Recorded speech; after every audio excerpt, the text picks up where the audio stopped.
Backyard Green Films is proud to present this episode of Agri-Culture with your host, Elara Bowman. Elara and her husband Rick travel throughout the land in their teardrop trailer that they have nicknamed Maggie, bringing you stories about their travels and the people they meet. They visit farmers, ranchers, and just about anyone who loves putting their hands in the dirt or their feet in stirrups. For the past 3 years, they have been filming a documentary about heritage breed animals entitled The Holstein Dilemma, Heritage Breeds, and the Need for Biodiversity. In those travels, they have gotten to meet some very interesting people. Here's one of those interviews. Hi, this is Elara, and welcome back to our podcast. The podcast we're bringing you today is from our interview with John and Judy Ligos, who own LiTerra farms in Grove City, Pennsylvania. This one really stood out in my mind for many reasons. Their brand is called Pasture Perfect Beef. The Ligos raise Highland cattle, but they also raise other beef breeds. They crossbreed Angus and Highlands. They feed them on lush pastures, and then they finish them on corn. They sell their products in the local markets every week.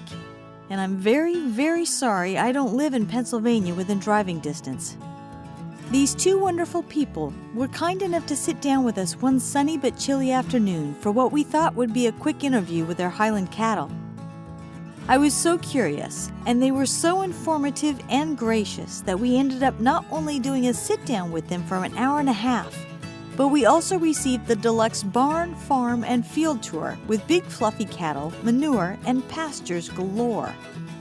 Rick got to ride in a combine to film John harvesting a field. I got to ride in a grain carrier truck doing the same thing. I got to step in some of the richest dirt I have ever seen on the way down from the truck, and it looked so rich and full of life that I just wanted to roll in it. And as if by then I weren't high as a kite from all that. To top it all off, they invited us to sit down at the kitchen table that evening for dinner. So I need to interject a note here and say that my dad was a hobby rancher, so we never went a week without beef of some form or another being put on our table at least twice. And it was good beef, let me tell you. So when I tell you now that the dinner there at the Ligos was a moment of pure joy, please believe me. I've since realized that the twinkle in John's eye meant that he knew what I was in for and he was probably showing off just a little bit. I experienced my first ever Delmonico steak. I'm a ribeye girl, but this was my first time trying that particular cut. It is easily in my top 5 lifetime steak experiences. It was like butter and beef all rolled up into one bite. And as if that weren't enough, John said that we should try a few different cuts to see the difference in taste on each type. So he had at least 4 different, very healthy sized cuts on the grill that night, and we got to sample them all. I could have cried, it was so good. I better go back to the Ligos and the Highlands. John is currently vice president, and the Ligos are both members of the American Highland Cattle Association. This breed organization is known by the acronym ACA, and the website's how we found the Ligos in the first place. By the way, breed organizations and associations are one of the big resources for breeders of heritage livestock. If you want to find information on a certain animal, it's a good idea to see the people who've been raising them. And in this day and age, the ability to network with people who might know about the practicalities of raising both popular or obscure breeds is truly vast. You can transmit information and visuals halfway around the world in a few seconds, and boy, does that help people in remote farming areas. That's been a great thing for heritage breeds, not only because people can share information, but also because they can meet others and share genetics and trade problem-solving techniques and all that type of thing. But sometimes breed organizations can be a bit tricky because they're made up of people, and people have different ideas as to how to get something done. Everything we've seen and heard about ACA says that they've figured out most of the bumpy parts and really have a good structure set up to help people move in a positive direction. We'll visit more with the Highland Cattle Bunch again in the future podcasts. But we wanted to let you know that this ability to work together may be what has helped this breed off the critical lists and onto a more sure-footed status. Both the organization and the Highland cattle breeds are, officially, a success. I can't give you a taste of the steak, but I can give you the conversation with the Ligos, LiTerra Farms, and Pasture Perfect Beef. My name is John Ligo, and my wife and I are the owners of LiTerra. And where is LiTerra? LiTerra is in Grove City, Pennsylvania. That's the western part of Pennsylvania between Pittsburgh and Erie. What is the climate and soil like in this region? The climate and the soil are both very variable. Temperate climate. The soils are quite variable. They're glaciated soils. They can be extremely fertile for forages. They can be problematic for row crops because it's often wet. And it's often cloudy. We're actually directly east of part of Lake Erie. So if you could tell me the types of agriculture you have on your farm. We grow crops and we keep livestock. Specifically, we keep cattle. Most of the cropping that we've done on a farm is for cattle feed. So it's forages, both grass and mixed grass with legumes and corn silage, and enough grain to balance the ration for dairy and also grain to sell. Is that something where you don't have to bring in a whole lot of outside grains or feeds with what you raise here? With the dairy, the emphasis on dairy is always to grow digestible fiber and a certain amount of starch to keep the energy up. And most dairies need to buy protein sources from outside, whether it's non-protein nitrogen or soy meal of some kind. So dairies buy vitamins, minerals, and proteins generally, if they have enough land to raise their starches. So what kind of breeds do you have here on site? If you could tell me a little bit about them. At this point, we have only beef cattle. The beef cattle we have are primarily Angus, and we also keep a registered herd of purebred Scottish Highlands. We also use the Scottish Highlands to cross with the Angus on the maternal side. On the maternal side, if you could explain that one, please. We talk about the maternal side because we use roughly a ratio of 30 females to 1 male. And we're not in the business of selling males. Our emphasis is on breeding the best females and the best maternal type cattle, because those we deal with year in and year out, week in and week out. We breed them, we feed them all year, we keep them for 10 years or 12 years. We have to deal with each of their calves. The males are actually a byproduct. And though our primary source of income is the sale of those males fattened for beef, we still consider them a byproduct. Our main emphasis is the maternal side. Okay, so again, the maternal side is which breed? I might ask you the same question twice because I'm looking for the order in a different phraseology too. So if you could also say what your most successful crosses is breeds for the maternal side and the paternal side. When we're looking for maternal traits in cattle, we look for first fertility, docility, efficiency, and then conformation. Angus cattle are the standard across the United States for beef breed. We feel that crossing them with other breeds, specifically in our case the Scottish Highlands, we get a more docile cow, we get a cow that's longer lasting, we get a cow that's more efficient. And crossbreeding in general is very important because a crossbred cow, when you consider fertility, longevity, and a higher weaning weight of their calf over the years, is 37% more productive than a straight-bred cow. You've had quite a bit of experience of raising all kinds of cattle. Is that with any cross or just the Highlands in your opinion? That's with any cross. And I want to be sure that I'm right. I said 37%. I believe it might be 25% more productive over her lifetime. It's my understanding that Highlands are fairly long-lived for cattle. Is that correct? Anecdotally, they are very long-lived. We have a cow out here who is due with her 13th calf. She's 15 years old and due with her 13th calf. And we've been in intensive beef production now for 10 years, so we can't exactly say. We've had Highlands since 1995. Some of them get to be very long-lived. That's true. How are they as calvers? Is it easy, difficult? Is the vet out here all the time? I wouldn't say the vet is out here all the time because we have calved Thousands of cattle. thousands, 7,000, 8,000 calves. So, you know, once in a while there is a problem with the vet. The Highlands, For the most part, they are easy calving. They have generally small calves, and they're pretty good in about getting them out. But occasionally there is a problem, just like any other breed. You'll have one that's backwards or upside down or a foot back, or a young mother that doesn't know what to do. One thing we notice about the Highland calves in particular, the gestation period is a little bit longer by 2 or 3 days, and the Highland calves are more vigorous when they're born than other breeds.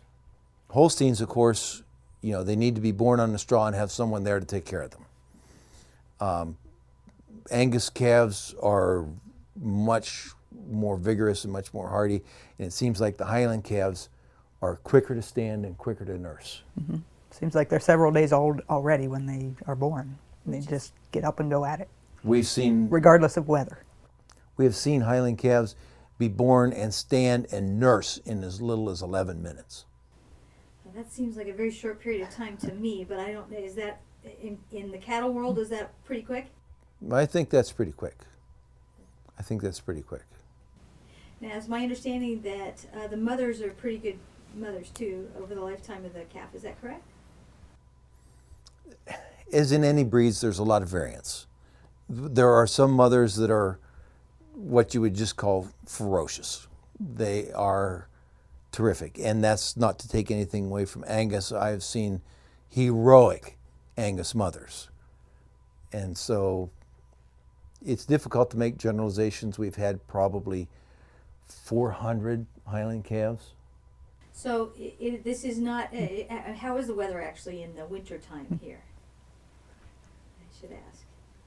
Most of our calves are born in the spring, when it's usually very wet and muddy. You know, late winter is a lot of snow, not feet of snow, but quite a bit of snow, and our ground rarely freezes, so it's often very muddy and very wet. And they tolerate that pretty well. They do. They have the extra hair coat, and they can put up with that. Some people have said that these cows are naturally come from areas where they're made for weather in a way. Would you agree with that? No doubt. Yes. The Highlands, I characterize the Highlands as a bundle of recessive traits. And you notice that as soon as you crossbreed them. When you crossbreed a Highland with an Angus, you get no horns, you get less hair, you get legs that are not as short. All these are recessive traits. And recessive traits are only expressed in environments that are extremely difficult. If there's no selection for certain traits, recessive traits never show up. If there's no need for horns are recessive. If there's no need for horns, cattle don't have horns. If there's no need for blue eyes, people have brown eyes because brown is dominant. But only in areas where the sun doesn't shine enough are recessive traits like blue eyes or horns expressed. So if you look at Highland cattle, you can tell that they were selected in very, very harsh environments. And I think one of the greatest downfalls of Highland cattle for commercial production is that they are late maturing. And we have bred lots and lots of cattle to calve at 24 months old or 23 months old. And with Highlands, they need to be 30 to 36 months old. Some people say that adds to their longevity. I don't know if there's a connection there. But I'm sure that in the wilds where these Highlands evolved, it was a very good trait that they didn't mature so soon and be saddled with a calf before they're 2 years old. Okay, so if you could explain the concept of hybrid vigor, please, to the layperson. Hybrid vigor, also called heterosis, occurs when dissimilar parents are mated, and the performance of the offspring is greater than the average of the two parents. So you find that offspring are generally more vigorous. They gain a little bit faster and have better performance because of the hybrid vigor. The actual mechanism isn't well understood, but the performance differential certainly is. And more commercial cattlemen go to crossbred cattle simply for the hybrid vigor. So are you going to get something very similar if you cross a Highland cow with an Angus, or a Highland cow with a Hereford, or a Highland cow with a Simmental? Is it all going to be kind of the same thing, or are you going to get very different characteristics with each animal? Well, as I mentioned before, Highlands are very much a bundle of recessive traits. Therefore, when you cross a Highland with an Angus, you get something that looks very much like an Angus. When you cross one with a Hereford, you get something that looks very much like a Hereford. The traits that come through on the F1 crosses, the F1 means 1/2 Highland and 1/2 the other parent, is generally longer hair, slightly shorter legs, and you can tell that because they're almost disproportionately short to how long their body is. And what we really like that does come through, apparently is not a recessive trait of Highlands, is the calmness and intelligence that they display. And that's not quantifiable. It's quantifiable how much meat they have, it's quantifiable what their performance is, but it's a very subjective thing. But since we deal with the maternal side and we value and treasure our mothers, we see that and we value that. It's an interesting thing to me in discussing all kinds of breeds with people that behaviors are selected for as heavily as physical characteristics. Can you explain a little bit about how behaviors are genetic as well? When we talk about traits being inherited, there are two things that make a difference. One is the variability of the trait within the breed, and also the heritability. Docility is one of the top 3 traits that are heritable in cattle. And Judy and I deal with 200 mothers over a period of 6 weeks. Each calf, before it's 12 hours old, has a mineral supplement shot, a nasal vaccine, castration, ear tag, and we make sure that they nurse. And that may mean restraining the mother and putting the calf in to nurse. Sometimes we'll have 13 or 15 calves in a day. It's imperative that the mothers are easier enough to deal with. Now, some of it's environmental, but there are some goofballs that, despite the environment, cannot be dealt with. We cannot afford to get hurt on one cow when there are 60 more to calve this week. We cannot afford that cow that doesn't herd up and go with the program, decides to run off. We can't deal with her offspring that have inherited that. They cause stress. It's a bad apple in a barrel. We operate on a low stress environment that has a lot to do with the efficiency of our cattle. We don't get efficiency from high power feed. We get efficiency from calmness and consistency. And we get a bad apple that runs to the far side of the barn when you come in. It's contagious. So docility is extremely important to us. So, when you first got into these animals, was there a spiritual meaning to you or a cultural meaning? Is there Scottish blood in your family? You said, I want a Highland cow. Actually, yes. It was your idea.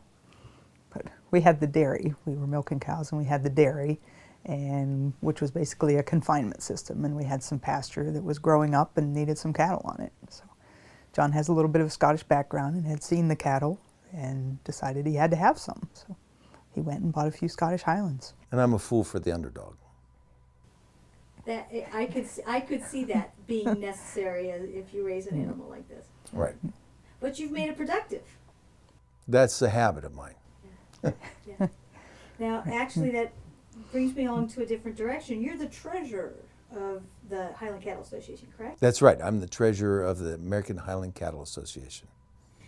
So one of the things that I would like to tell people about or explain to people about is profit margin. I do a little bit of accounting and tax in my regular life. And I don't think people understand profit margins and how beef can be a very expensive thing to bring to market, especially for small farmers.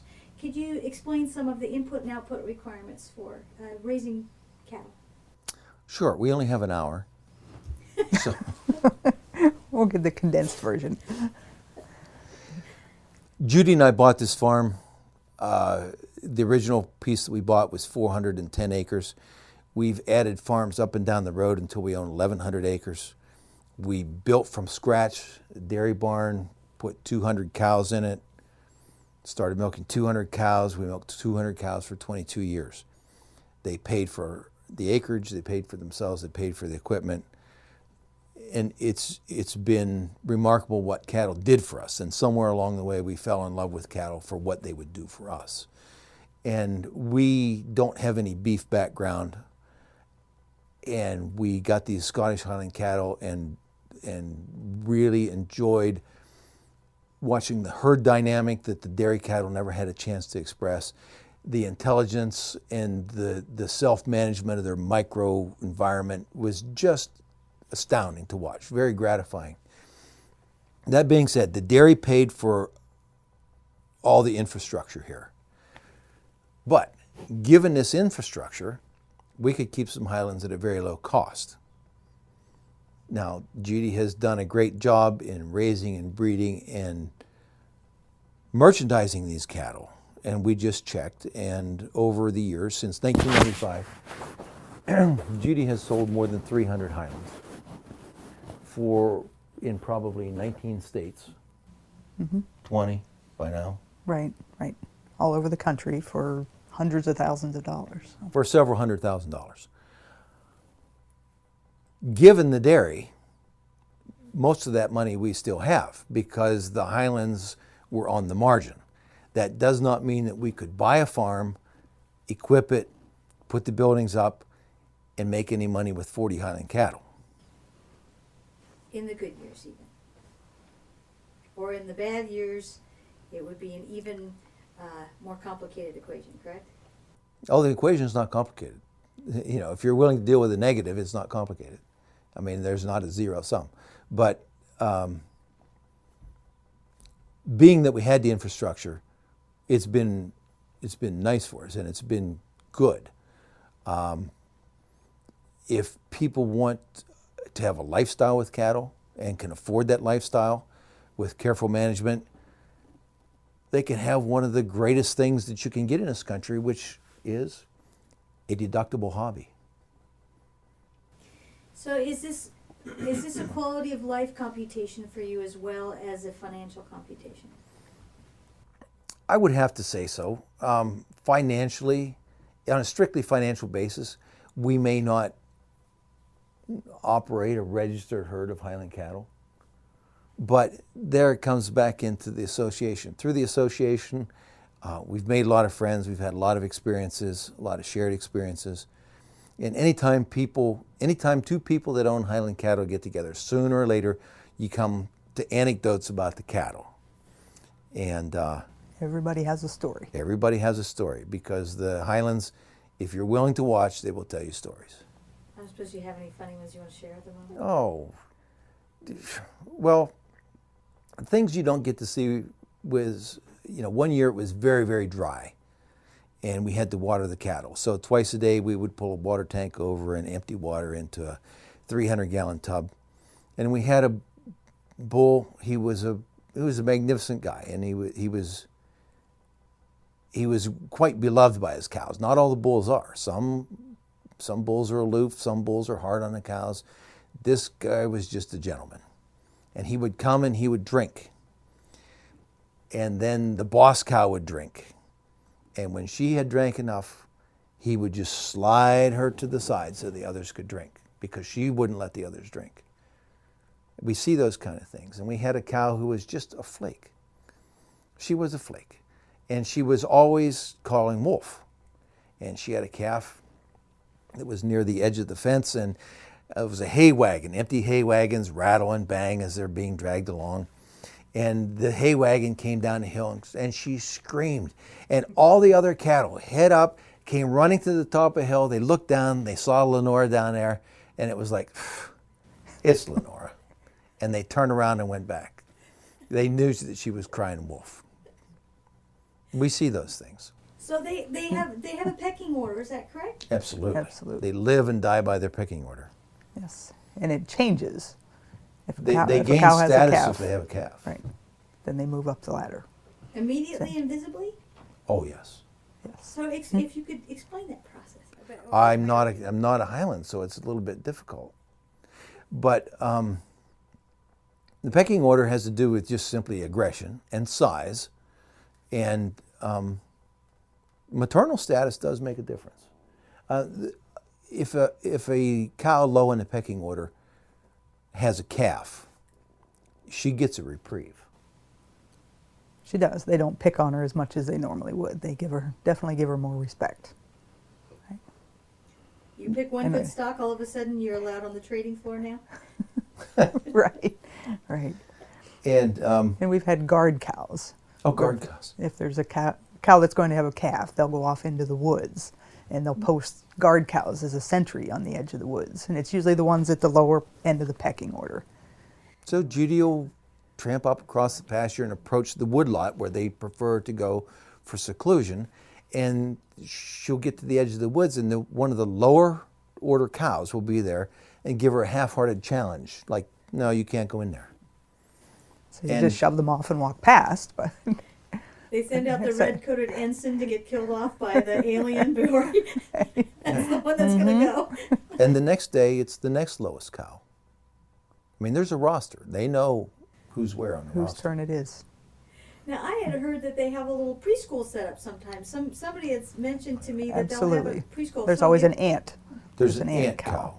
Which is often one of the lower on the pecking order, because she doesn't get to go graze and go to the new pasture and get the best grass. She has to stay She's and watch the saddled with calves. these calves.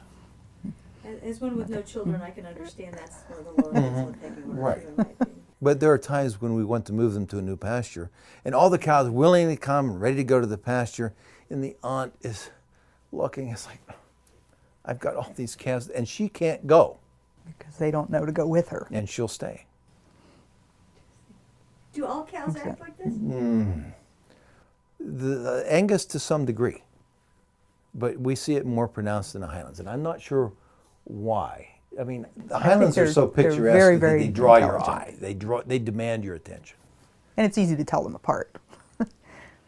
The Angus are a little more difficult when there's a group of black cattle to see who's doing what. But the Highlands are easy to tell, and they definitely have their pecking order and have their personalities, and they're incredibly intelligent. And they're not always,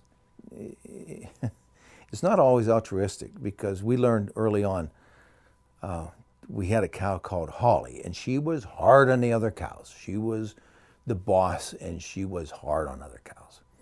And one day she had a sore foot, and so we haltered her and tied her to a feeder wagon and went to get our supplies.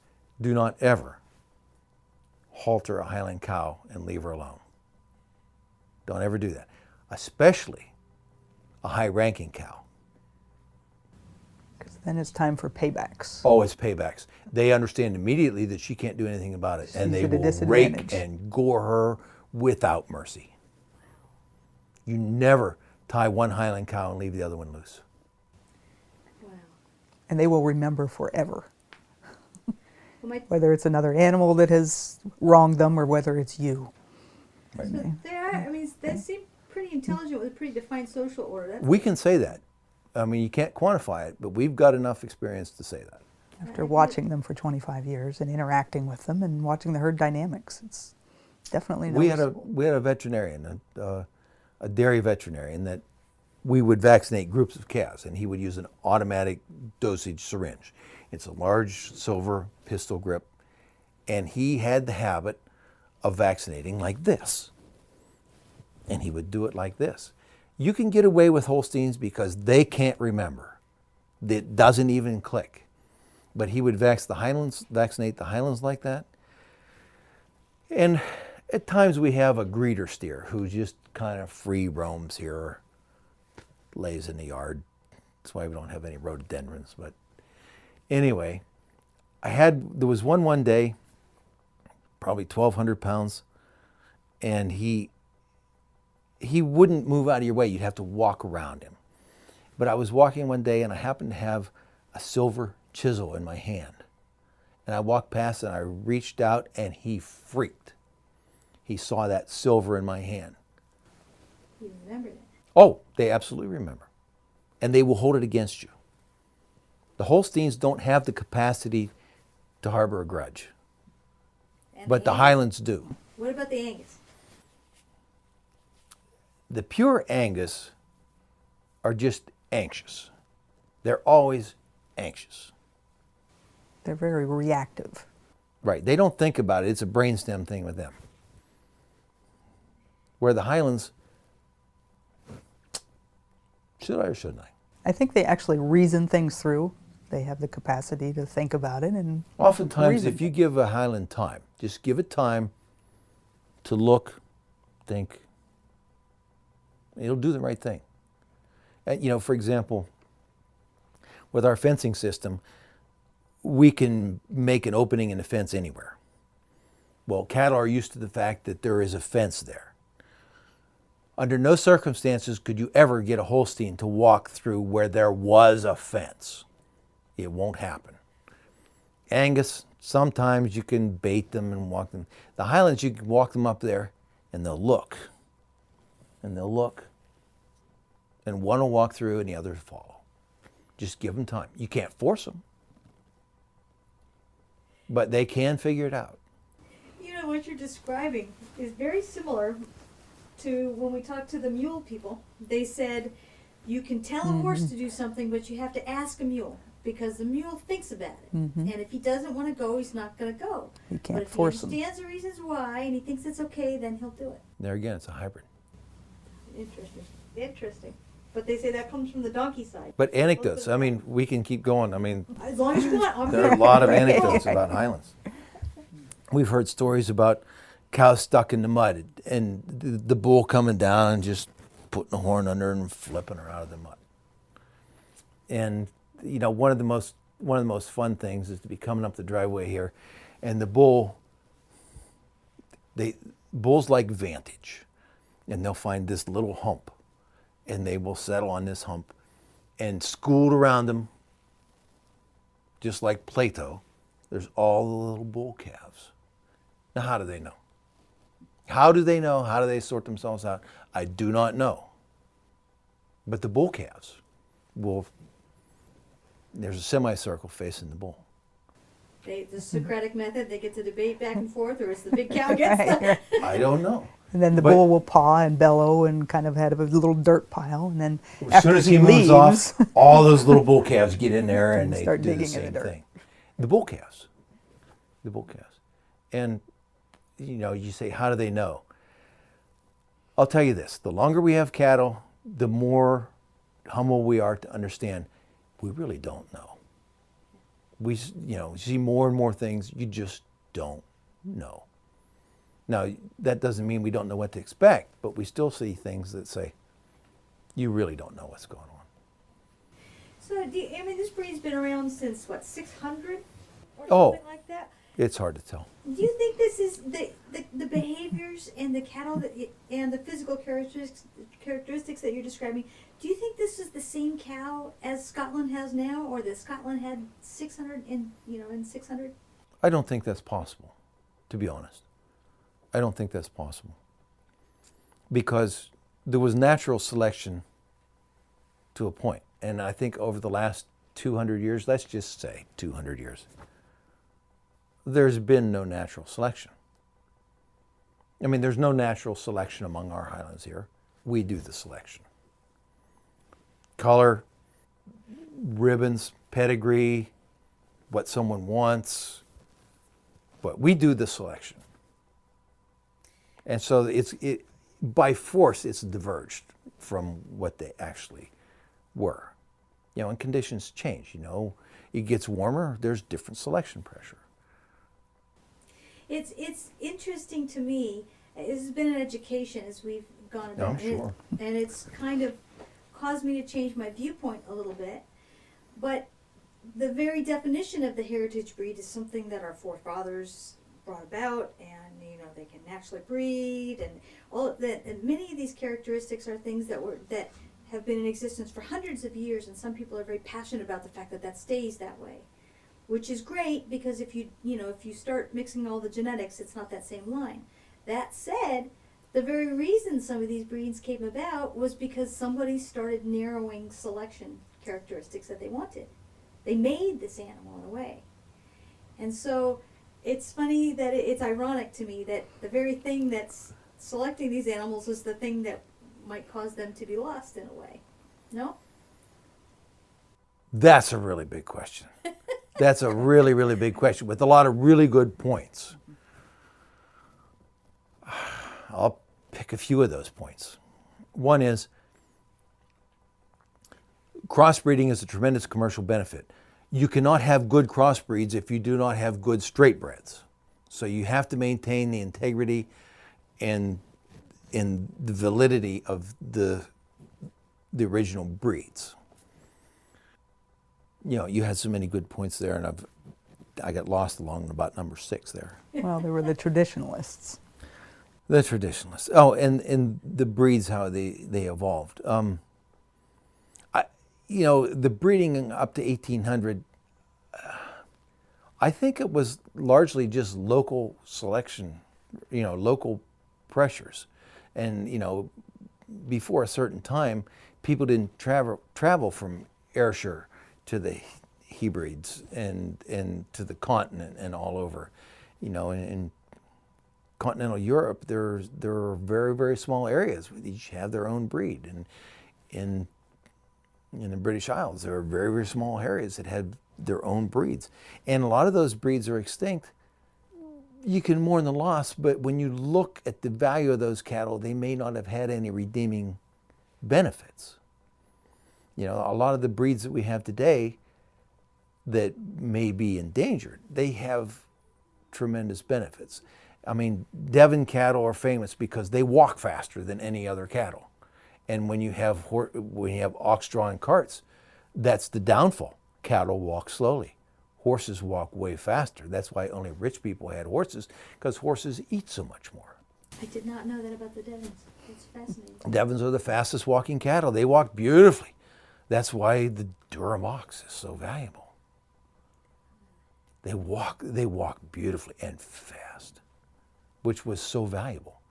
You know, and the Guernseys, they, you know, on the bell curve of quality milk, they're over here, but they have their downsides, you know, that they're not as commercially viable, but they're still here. And, you know, Galways have their attributes and Dexters have their attributes, and Ayrshire cattle, not tremendously valuable commercially, but they have their attributes. They are extremely durable and hardy and trouble-free.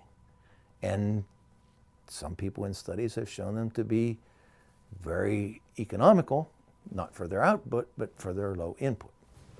That's one of the things that we learned from the Holstein professors was that milk is now the compensation for milk is not so much volume related as it was before, but you're also paid for protein and fat content.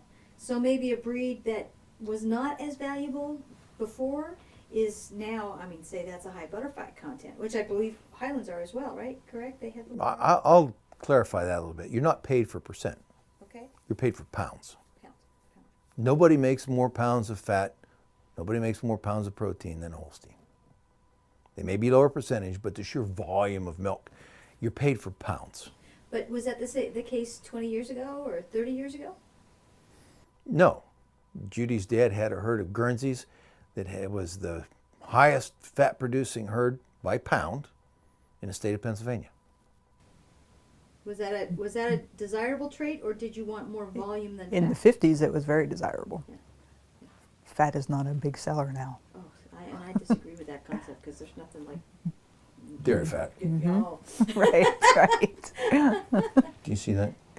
That little churn there? Is that what that That's is back there? that's a That's the a butter churn, right?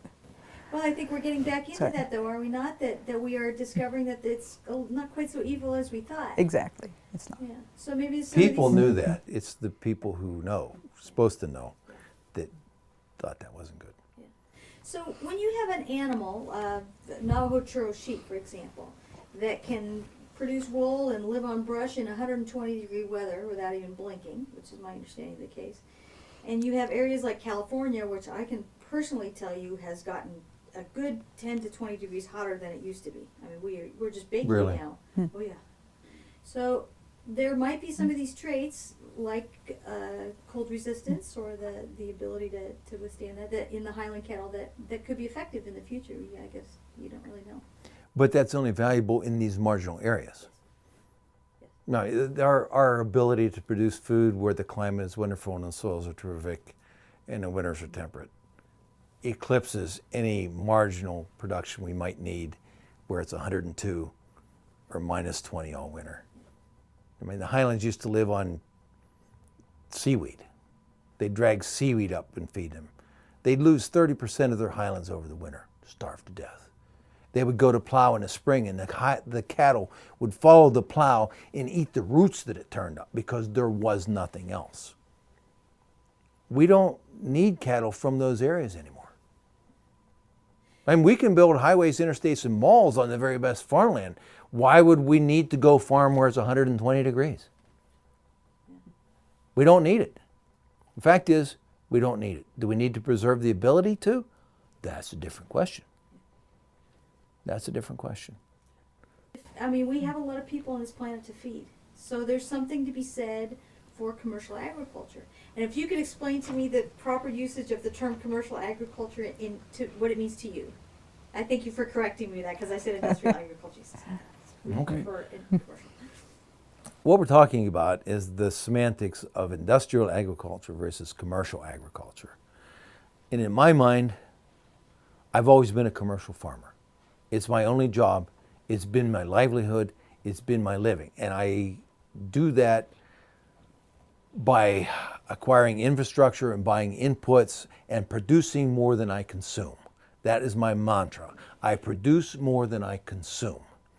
The extra production comes back to me in profit. I expand my farm. I provide for my security. That's my definition of commercial. I do it for profit. Industrial, to me, means more of, the implication is that it only uses, should I go to the three-legged stool thing? Sure. Agriculture is a three-legged stool. Science, economics, and compassion. You can farm with two of those legs. But if you farm with compassion and economics, you'll be Amish and plow with horses. If you farm with compassion and science without economics, you have a research farm where each bushel of corn costs $19 to produce. If you farm with economics and science and no compassion, you end up with a chicken in a 0.7 square foot cage producing 1.25 eggs a day. So that to me speaks of industrial farming with the lack of compassion. I'm a commercial farm. I make a profit. That allows me the luxury of being compassionate. I can make my choices because I'm profitable. If you are not profitable, you have no choices. That was beautiful. I just have to say that was perfect. I love that. So there's my difference between industrial and commercial. I make no apologies for being commercial. Yes. Proud of being a commercial farmer. So because you're commercial, you can have that little margin operation going. Exactly. I have that choice. And we can call that a lifestyle. Yes, yes. And that That's a actually- character choice. I believe it is. I believe it is. And you know, there are a lot of good characters until they can't afford it anymore. Poverty creates a lot of bad character. Maslow's hierarchy of needs is the bottom safety security first, and if you don't have that, you really can't get to the little more self-actualization. So I believe that's very true, that you don't really know how people truly want to live until you have to make that decision. Is it me or that ethical decision? And, Yeah. that's People do the right thing if they can afford to, I believe. So your choices have allowed you to mix this breed that you feel has good characteristics that are worth saving in a profitable operation. Now, do you think that you might still do that thing if you didn't have the love for Highlands? Would you just go straight to Angus? I'm going to answer, but probably not directly to your question. We make the choice to preserve the breed by breeding and registering and selling purebred Highland cattle. As far as our commercial beef operation, we use Highland genetics because of what we feel are the positive genetics. We don't do it because of our love of Highlands. We do it because our objective is to produce the best quality beef we possibly can. And we think that the Highland genetics contribute to that. The beef industry in this country is very, very segmented. The purebred producer, he produces purebreds and he sells them at a sale, and that's what it's about, getting the top dollar for these purebred cattle. The cow-calf producer, he has calves out, he gathers up his calves in the fall and he sells his calves, and he's paid by the pound. And of course, he has to keep these cows over the winter. You know, small cows tend to have smaller calves, but he's selling them by the pound. So he's got to graze as many cows as he can on this land and sell as many pounds of calf. What happens to those calves is not his problem. It's really not his concern what their rate of gain is or what their quality is or anything. Somebody's going to buy those and they're going to stalker these cattle. And what they want them to do is grow as well as they possibly can. He wants additional pounds, you know, and that's his only concern. What the quality of meat is not his problem. Somebody's going to buy these cattle and they're going to feed them on a feedlot, and they want conversion rate, they want gain per day, they want them in, they want them out, they don't want them sick. Where they go after that is really not their concern. We start at the very beginning. We have our own genetics. We genomically test our bulls for their marbling ability, their docility, their calving ease direct, calving ease maternal, all these traits. We select those. We have our own cows that we can take all of our cow families back 6 or 7 generations and know all their calves, and we have all the aunts and sisters. We know who they are. That's where we start, and we end up putting it on someone's plate and saying, how was that steak? Is that steak the best steak you ever ate? So we go the whole way through. Highland genetics are important to us because the mothers are efficient and effective. That's not quite the same thing. They're efficient and they're effective, and that seems to carry through with the Angus without having pure Highlands. Pure Highlands are problematic because you cannot keep more than 8 Highlands in any barn. It doesn't matter how big the barn is, you can't put more than 8 in there. And the standard joke is, how many Highlands can you feed in a 2-foot trough? 1. How many Highlands can you feed in a 4-foot trough? 1. How many Highlands can you feed in an 8-foot trough? 1. They do not play well together. And so in this country, you can't have 100 cattle outside in the wintertime. There's no way to do that. They will be stuck in the mud. They will trample each other to death around the hay. They need protection from the elements. Plus, you have all the erosion, you have all the manure runoff. That's in our part of the country where it's wet. That's here. That's right here in Grove City. We have 600 cattle. They will all be on the concrete in the winter. There will be no manure runoff, no wasted feed, no trampled cattle. Why don't we have 800? Because we have room for 600 on the concrete in the wintertime. So your pasture management is grossly dependent upon breed, correct? Yeah, I mean your fencing requirements, your space requirements. If you choose animals where you can't put X number in the barn versus animals where you can put twice that many, it really grossly impacts how much space you have, how you manage your pasture. Our cattle must be polled. Period. makes a big difference. Yeah, I mean, I can see That makes all the difference. Yeah, husbandry Right. requirements are vastly different depending Right. on breed. Now, we appreciate the intelligence that comes through, the calmness. There are days when we will vaccinate 190 calves. We get to see calf after calf after calf after calf after calf. You can pick them. That one's half Highland, that one's quarter Highland, this one's all Angus, by their behavior. Okay, so aside from the physical characteristics, I guess first I should ask, do you eat your own beef? Some. Okay. We don't eat anybody else's. Okay. I understand why they're We only eat our own beef. So do you notice the difference between Angus, and if you don't want to say this on camera, that's fine too. Do you notice the difference between Angus beef and Highland beef? Is there a difference in taste or texture to you? I cannot tell you there is, because I have not butchered enough pure Highlands. We don't raise Highlands for meat. We raise our Angus and our Angus crosses for meat. And I can tell you assuredly that our beef with Highland blood in is second to none. Even though it's my understanding it is less marbled and therefore less it's lower in cholesterol. Would you agree with that statement? No, No? no. So that's a myth? Because I've read in quite a few articles that said there is less in cholesterol, and something about the way the layering of fat on the cow, I think it has to do with their coats, that they don't marble. You may be as much. talking about purebred. Purebred Highlands. Highlands, yes. Purebred Highlands, I'm You're sorry, talking yes, yes. Then they're going Pure- cross. Yes, purebred Highlands, less marbling in general, because of the need I for can't less speak to coverage. that because we don't butcher purebred You don't Highlands. butcher. But I would say that you're a member of the cattlemen's associations and you are the beef councils, correct? Right. Okay.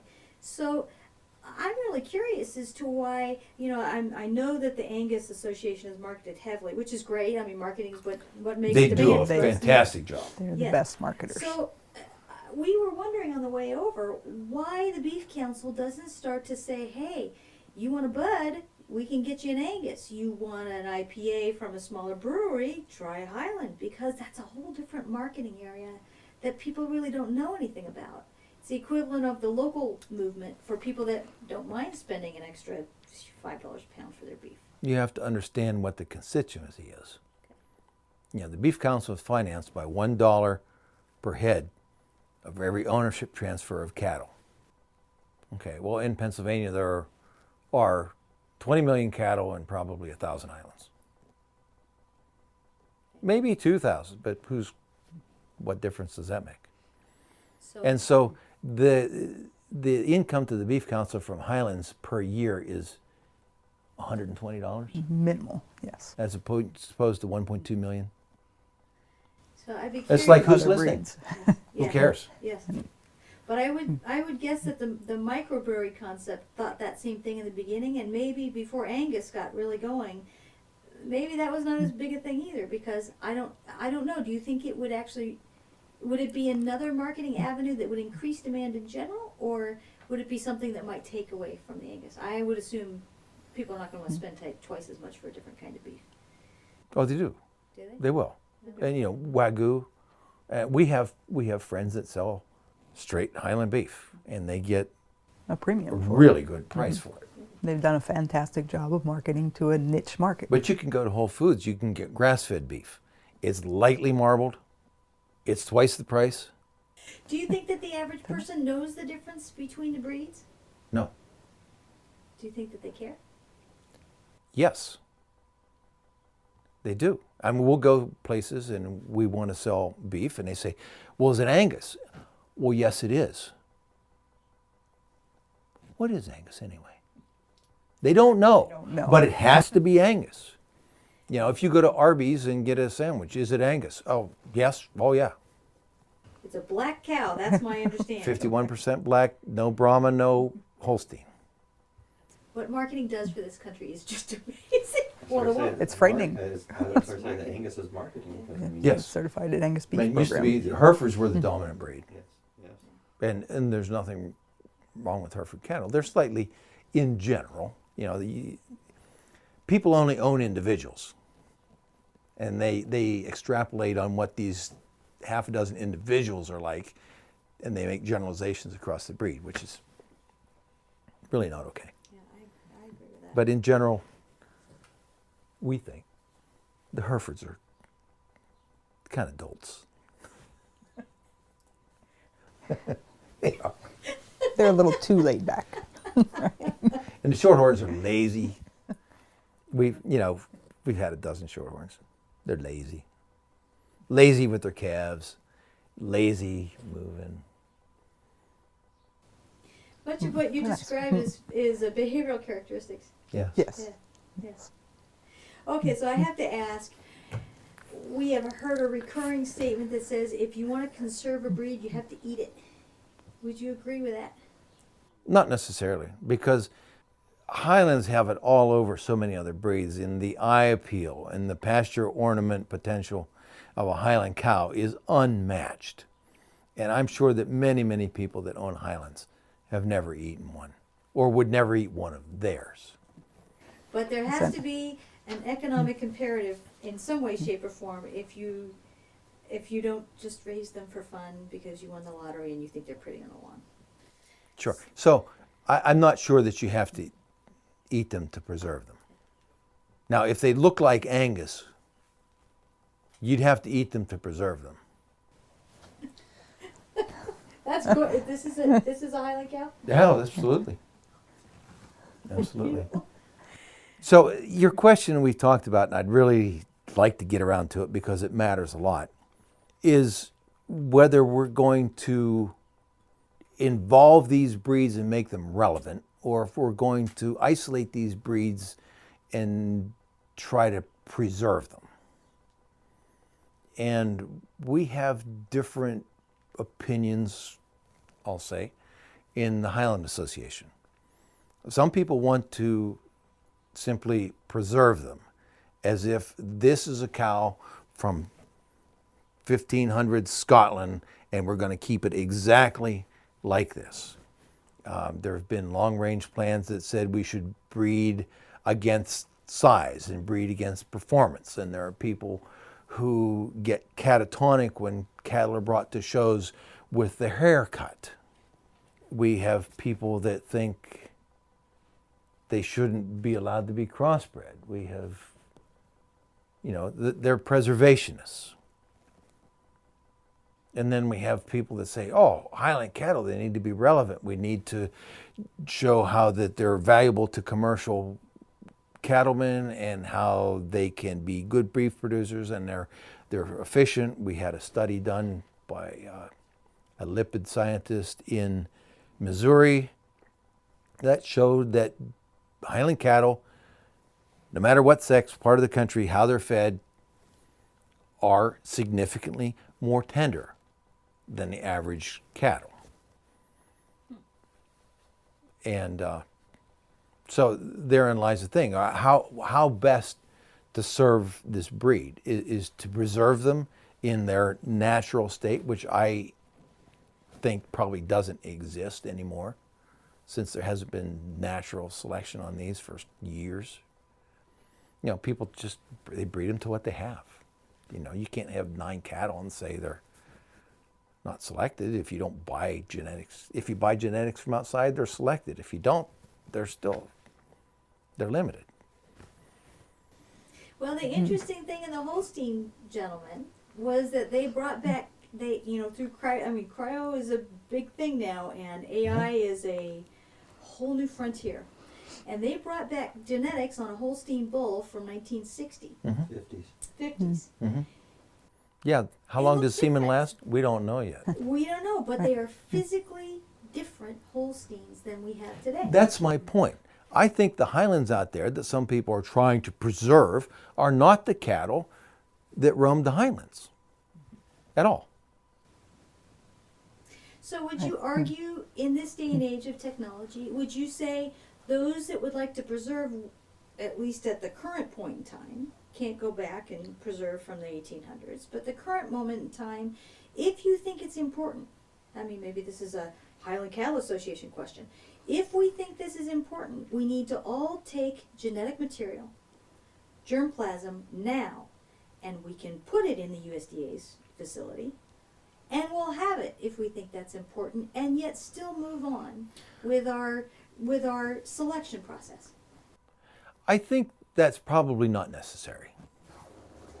Well, one of the things that we found is that all of the breed organizations in all of the breeds, I mean, not just cattle, it's a passion for many people. And so because they feel passionately about it, there's conflict involved in how to best accomplish the goal. A side note about the Highland Association.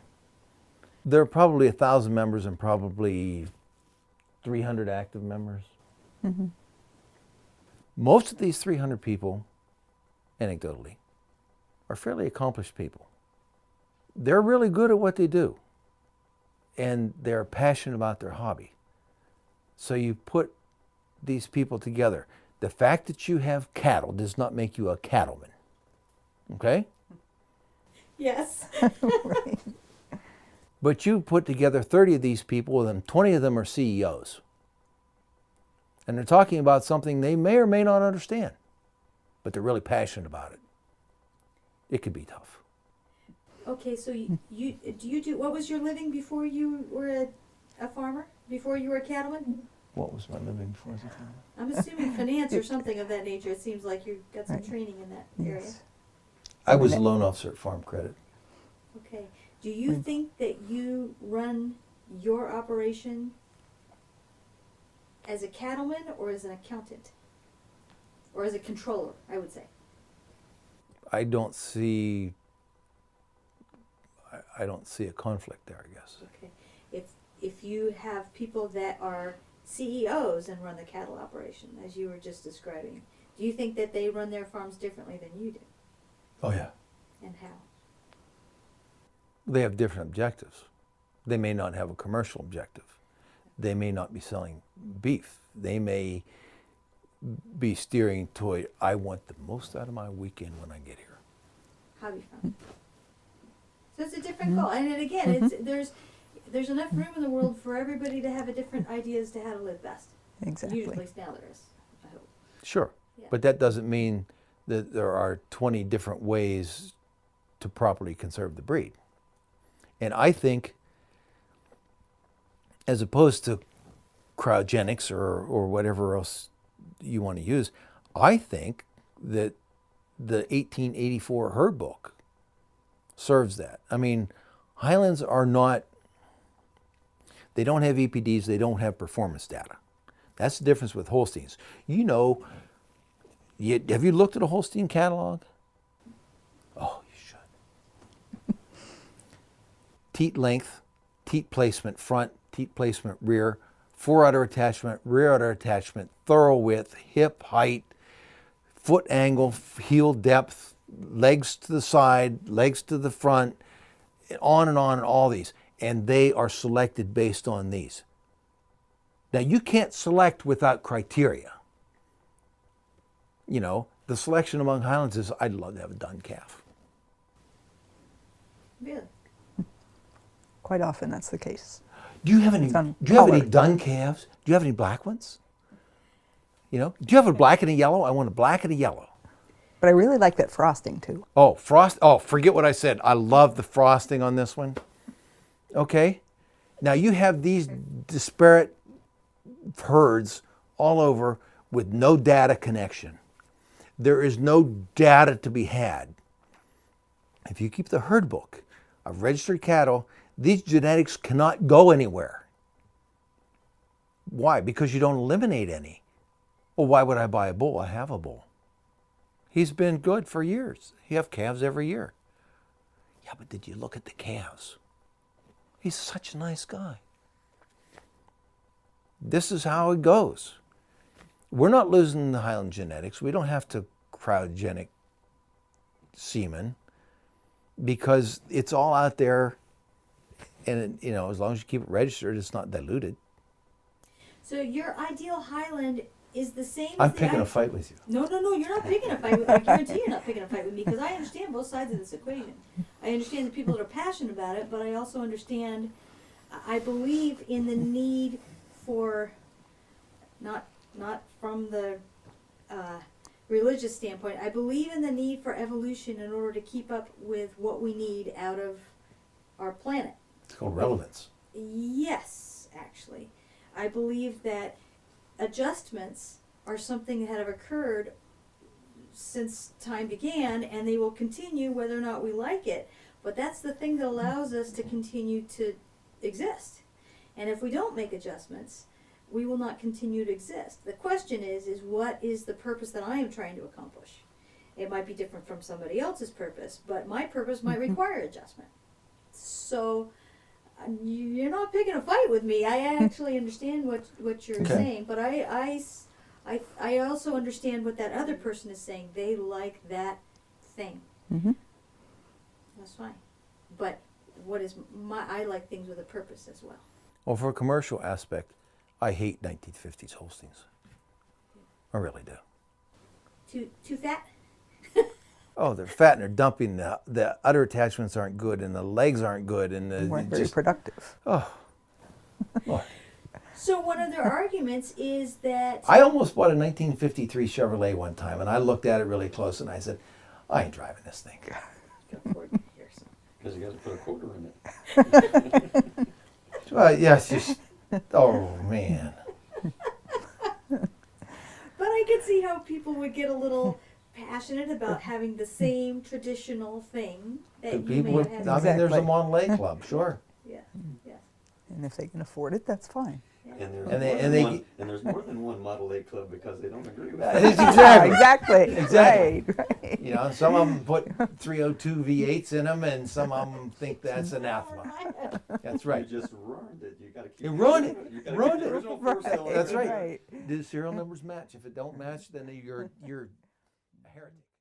And So- Highland cattle are the same way. Are they the same way? Absolutely. Yes. They're the pure traditionalists that think you should never, ever change anything about the Highlands. And then there are people that are trying to make them relevant. Including cutting their hair. Well, okay, but there is also the argument that says the second you start adding other breeds in there, it becomes less of the thing. It's all one. But they don't get in the herd book. You know, there are a lot of herd books, Simmentals, whatever. Simmentals are not black. Simmentals are a yellowish color with a white face. But they allow 7/8 Simmentals to be registered. Well, if that 1/8 is Angus, that sucker's black. Now, all Simmentals are black. They were gorgeous cattle. They were gorgeous. And now they're black and polled. They weren't even polled. Okay? Highland cattle, it is not that way. It must be 100% Highland from 100% Highland parents. There is no breed up program for Highlands. You cannot insert a little bit of Hereford or Shorthorn into Highlands. They have to be registered, 100% parents to be registered. So if you could explain the concept of the herd book, that would be great. Purebred associations keep what is called a herd book.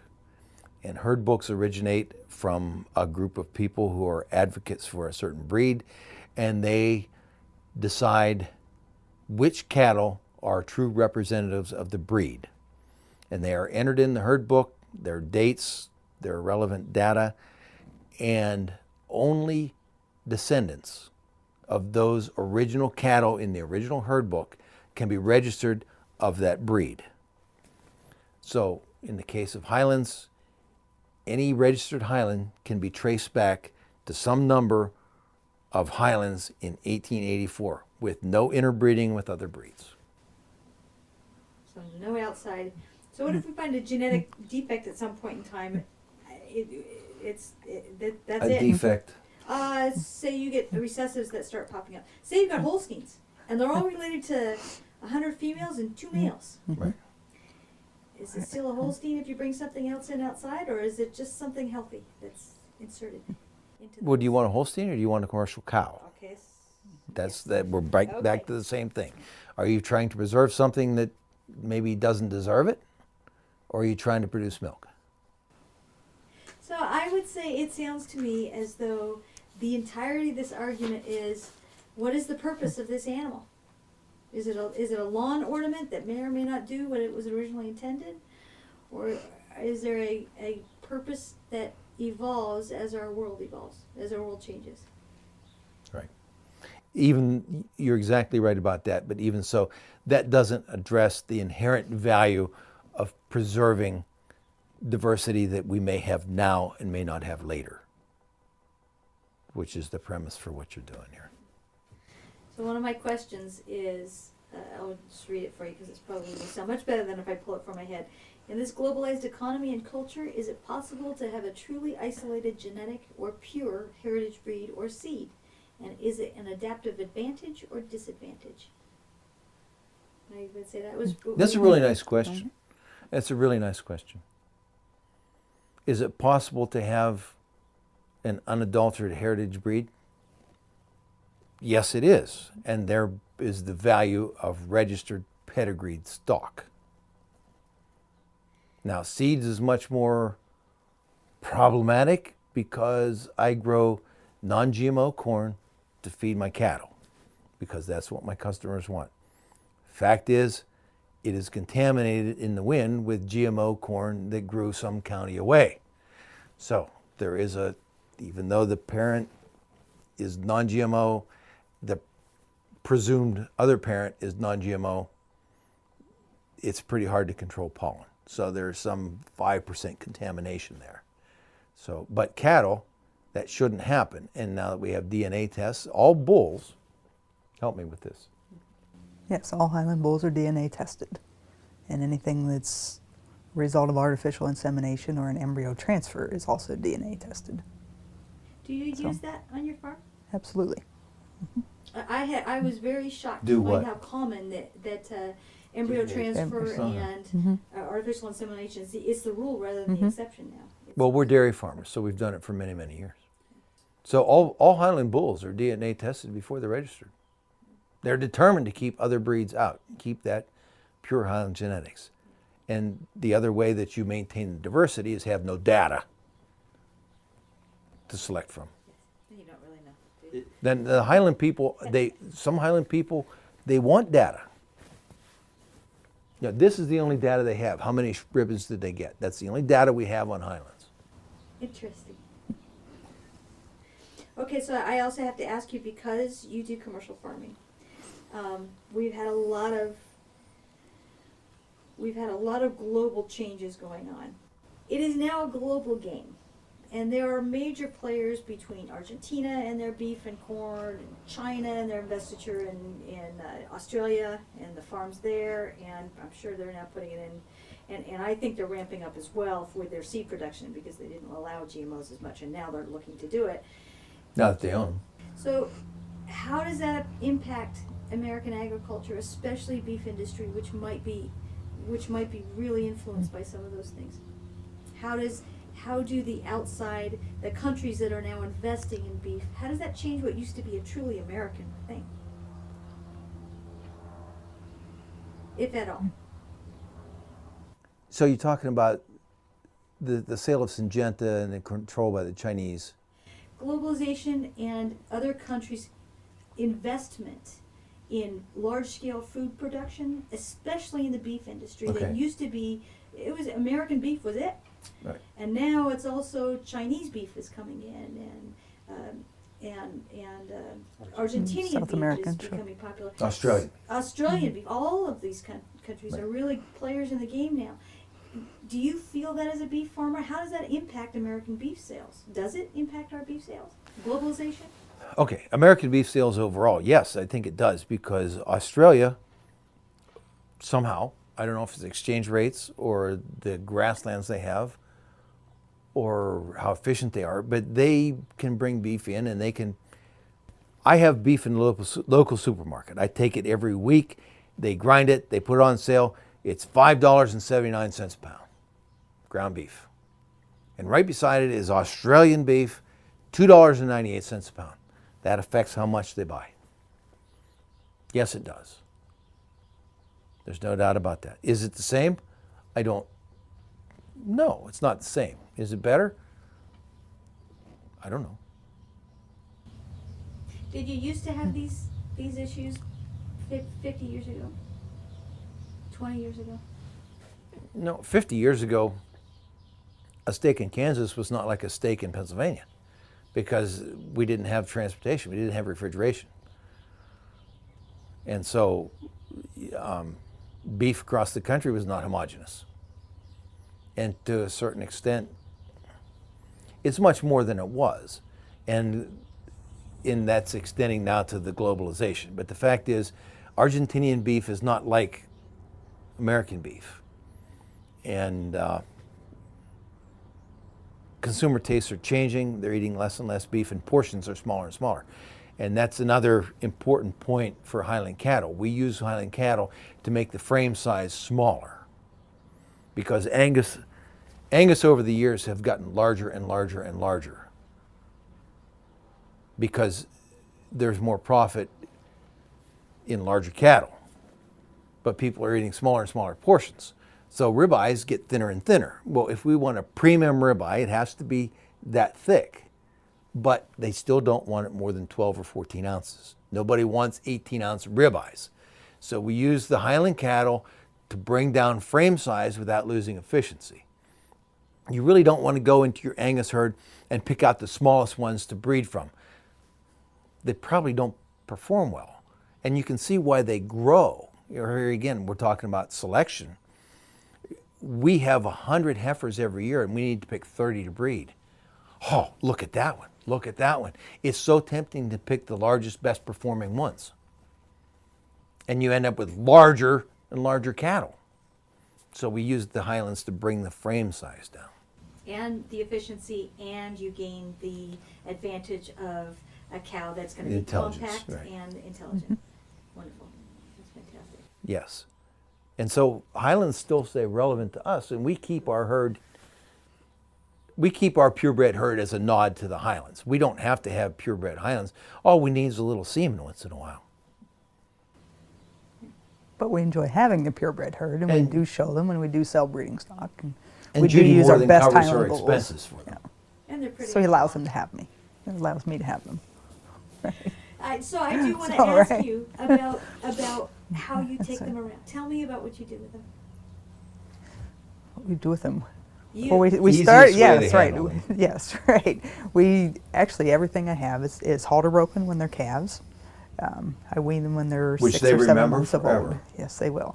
So we halter break all the calves, and I sell a lot of cattle. I sell breeding stock. I sell some for pets. I sell some for lawn ornaments, whatever. But they do remember being halter broken, so it's easy for people to handle them.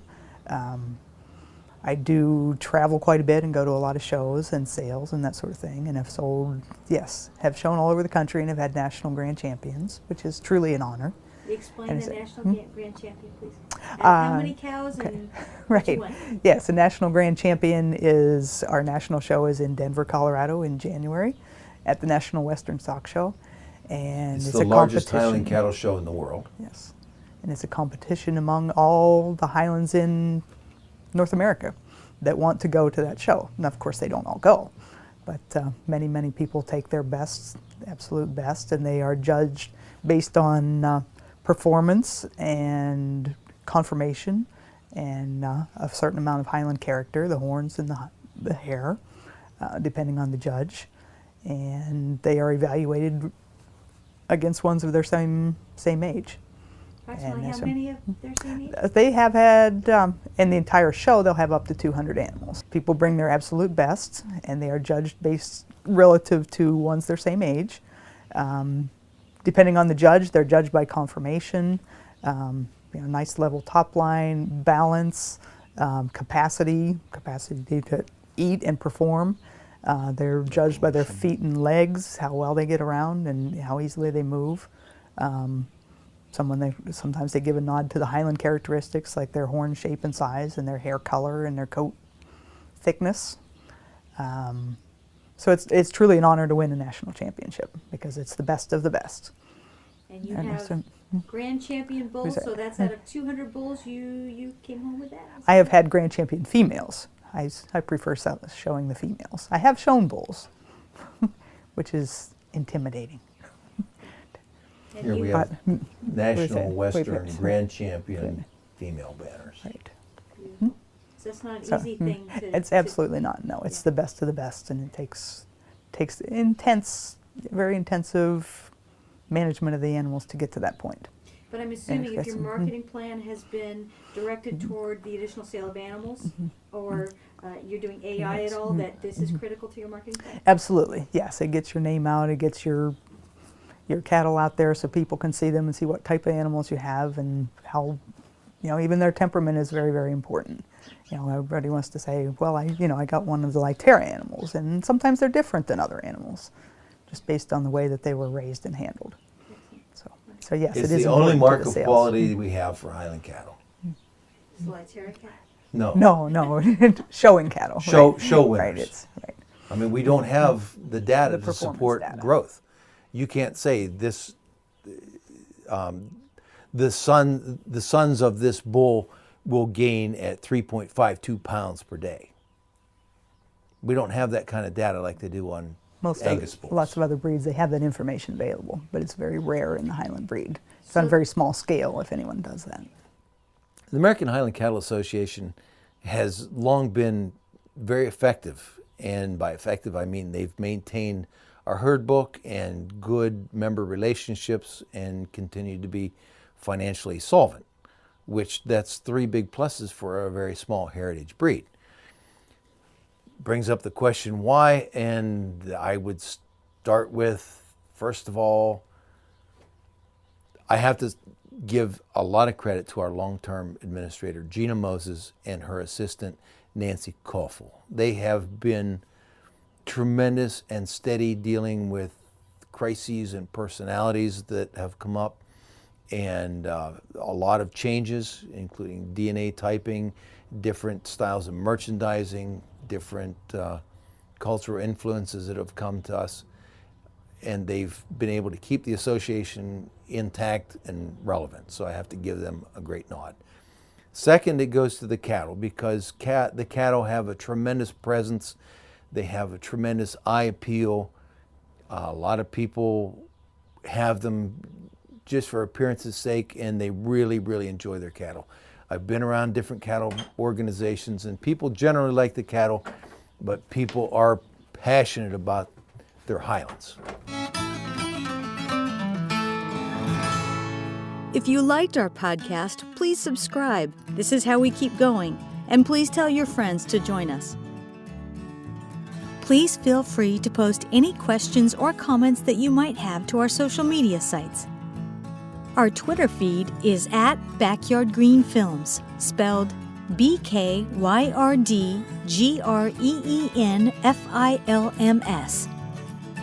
Our Instagram is at BackyardGreenFilms, BakYardGreenFilms. Our Facebook is Backyard Green Films. Our YouTube URL is youtube.com/BackyardGreenTV.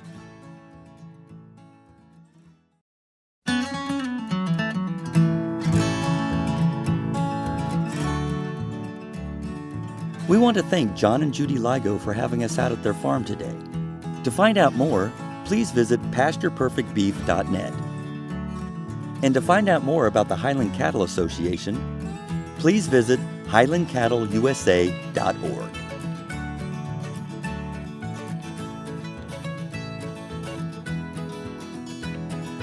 You have been listening to Agri-Culture with your host, Elara Bowman. Please tune in for more upcoming episodes from our travels. We'd also like to thank our producer, Michelle Council. I'm Rick Bowman, your behind-the-scenes editor. Until next time. This has been a presentation of Backyard Green Films Productions, all rights reserved, copyright 2019.